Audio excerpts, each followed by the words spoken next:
Hello students, study exclusive में मैं पूजा आपका स्वागत करती हूँ। आज हम आपके लिए नेशनल जीके की एक नई वीडियो लेके आए हैं। हमने एक नेशनल जीके की नई सीरीज़ स्टार्ट की है। इसमें जो हमारी लूसेंट की नेशनल जीके की जो बुक है, जो हमारी थ्योरेटिकल फॉर्म में है, उसको एमसीक्यू की फॉर्म में कन्वर्ट करके उसकी वीडियोज़ हम आपके सामने लेके आएंगे।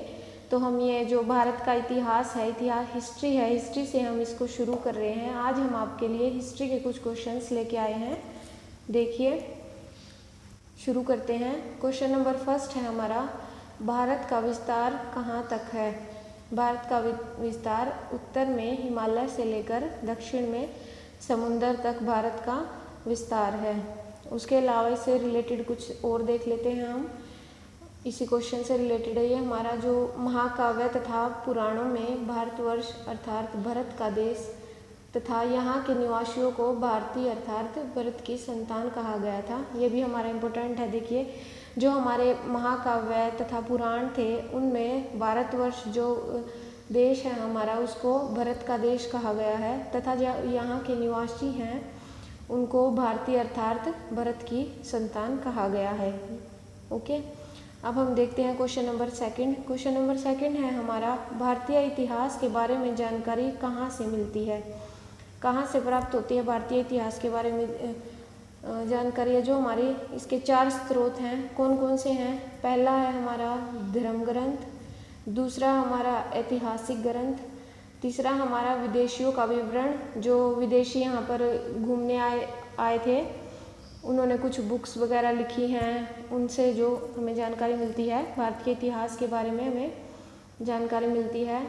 और नंबर 4 है हमारा पुरातत्व संबंधी साक्ष्य, जो पुराने टाइम के जो कुछ भी हमें साक्ष्य जो मिले हैं, कहीं कुछ बर्तन मिले हैं, मिट्टी वगैरह से कुछ और मिले हैं, अभिलेख मिले हैं, उन सब से हमें भारत के इतिहास की जानकारी मिलती है।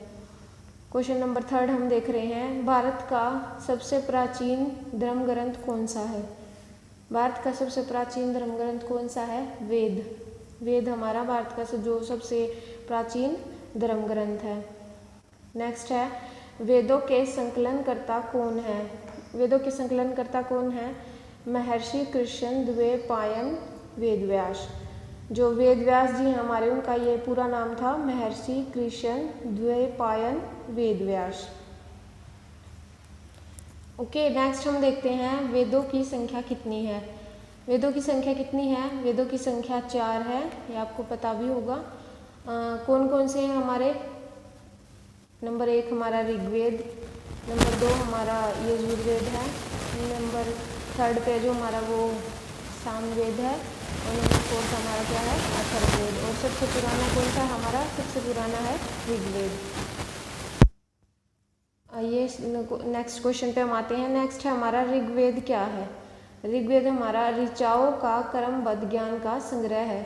ऋचाओं का क्रमबद्ध ज्ञान का संग्रह। ऋचाएँ क्या होती है? ऋचाएँ हमारे जो मंत्र होते हैं, मंत्रों को ही संस्कृत में ऋचाएँ बोला जाता है। मंत्रों का क्रमबद्ध ज्ञान, जो मंत्र होते हैं उनको क्रम से लगाया गया है, उसमें मंत्रों का ज्ञान है ऋग्वेद में, वो हमारा क्या है? ऋग्वेद है। इसके अलावा देख लेते हैं हम ऋग्वेद के बारे में क्या। ऋग्वेद में हमारे 10 मंडल हैं, 1028 सूक्त हैं एवं 10,462 मंत्र हैं। ये भी आपको याद रखना है, ये कॉम्पिटिटिव एग्जाम्स के लिए बहुत यूज़फुल होता है। कई बार पूछ लिया जाता है कि हमारे ऋग्वेद में कितने मंत्र हैं, कितने सूक्त हैं। नेक्स्ट हम देखते हैं, ऋग्वेद के मंत्र पढ़ने वाले ऋषि को क्या कहते हैं? जो ऋग्वेद के मंत्र पढ़ते हैं उस ऋषि को क्या कहते हैं? होत्र उसको बोलते हैं।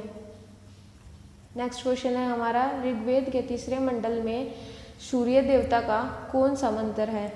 ऋग्वेद के तीसरे मंडल में सूर्य देवता का गायत्री मंत्र है, इसका आंसर हो जाएगा। नेक्स्ट हम देख लेते हैं, ऋग्वेद के 8वें मंडल की हाथ से लिखी गई ऋचाओं को क्या कहते हैं? 8वें मंडल में जो हस्तलिखित जो मंत्र हैं उनको क्या बोलते हैं? खिल उनको बोलते हैं, खिल कहा जाता है उनको, जो 8वें मंडल में हस्तलिखित मंत्र हैं। क्वेश्चन नंबर 10 पे हम आते हैं, ऋग्वेद के अनुसार कितने वर्ण थे? ऋग्वेद के अनुसार कितने वर्ण थे? ऋग्वेद के अनुसार 4 वर्ण थे। ये हमारी जो पुरातत्व काल में जो जातियों के अभी जो जातियाँ होती हैं ना, तो पहले वो वर्णों के हिसाब से जो हमारे हुआ करते थे उस टाइम के व्यक्ति, उनको डिवाइड किया जाता था। 4 वर्णों में उनको डिवाइड किया गया था। कौन कौन से वर्ण थे? नंबर 1 हमारा ब्राह्मण, नंबर 2 क्षत्रिय, और नंबर 3 पे है हमारा वैश्य, और नंबर 4 पे हमारा शूद्र। नेक्स्ट हम देख लेते हैं क्वेश्चन नंबर 11। प्राचीन इतिहास के साधन के रूप में वैदिक साहित्य में ऋग्वेद के बाद किसका स्थान आता है? प्राचीन इतिहास मतलब जो हमारा ऋग्वेद है वो बहुत पुराना है, उसके बाद ऋग्वेद के बाद वैदिक साहित्य में किसका स्थान आता है? शतपथ ब्राह्मण का स्थान आता है। वैदिक साहित्य में ऋग्वेद के बाद किसका स्थान आता है? शतपथ ब्राह्मण का। नेक्स्ट हमारा क्वेश्चन नंबर 12। यजुर्वेद के पाठकर्ता को क्या कहते हैं? यजुर्वेद के पाठकर्ता को अथर्वयु कहते हैं। अथर्वयु बोलते हैं यजुर्वेद के पाठकर्ता को।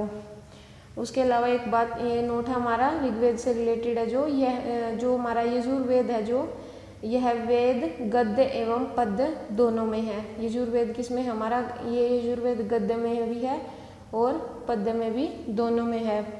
क्वेश्चन नंबर नेक्स्ट देख लेते हैं हम। गाई जाने वाली ऋचाएँ किस वेद में हैं? ऐसे मंत्र किस वेद में हैं जो गाए जा सकते हैं? वो है हमारे सामवेद में। नेक्स्ट हम देख लेते हैं सामवेद के पाठकर्ता को क्या कहते हैं? सामवेद के पाठकर्ता को उद्रात्र कहते हैं। उद्रार्ध, ठीक है, ये ध्यान से देख लेना। उ द के नीचे ये रह लगा हुआ है, उद्रात्री, उद्रात्री उसको बोलते हैं। उसके अलावा जो हमारा सामवेद है उसको भारतीय संगीत का जनक भी कहा जाता है। किसको कहा जाता है? भारतीय संगीत का जनक सामवेद को कहा जाता है। Question number 15 and the last question of this video, ये हम देख लेते हैं। अथर्ववेद की रचना किसने की? अथर्ववेद की रचना किसने की थी? अथर्वा ऋषि ने अथर्ववेद की रचना, अथर्ववेद जो हमारा है उसकी रचना किसने की थी? अथर्वा ऋषि ने। ये हमारी 15 क्वेश्चन की वीडियो कंप्लीट होती है। अगर आपको हमारी वीडियो हेल्पफुल लगती है तो please like, share and subscribe my channel.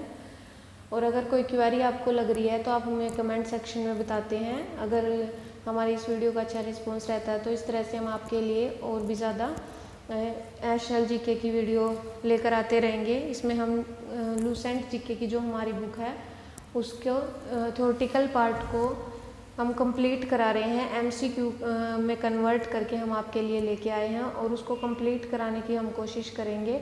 Okay students, thank you.